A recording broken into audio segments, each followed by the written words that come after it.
I don't know if you've seen, but Elon Musk tweeted that is going to sue OpenAI for using tweets in their training for GPT-4.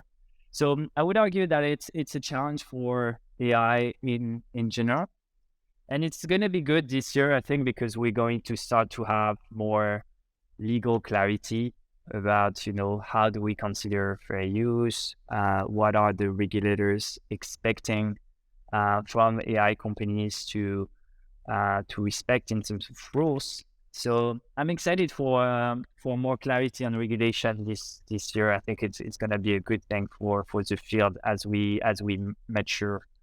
Can I ask, what do you think happens with content access? We've also seen Reddit, who are now starting to talk about how they're going to need to monetize their content and access to it. How does the relationship between models, whether open source or closed, and content providers play out, do you think, in the next 6 to 24 months? I don't think everyone knows. Anyone knows really, because it's going to depend on many factors. I hope we get into a model that works better for everyone, right? For like content creators, to keep incentivizing them to create good content, and AI companies alike. We have some initiatives on the topic. For example, we've been training a really good code model with something called Big Code, and we've trained for the first time.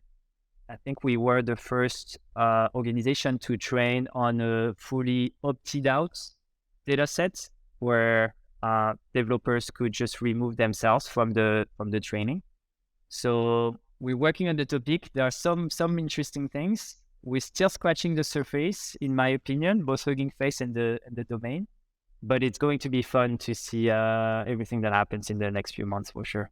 While we're on this topic, and before we dive into business model, I just have to ask, what do you think happens with the Elon Musk and OpenAI case? I saw it and I was like, why does that end? Yeah, it's a good question. It's always hard to know what happens, behind the scenes. They're very, very different approaches. Elon Musk obviously is kind of like a character that is going to say one thing and the opposite almost on the same day.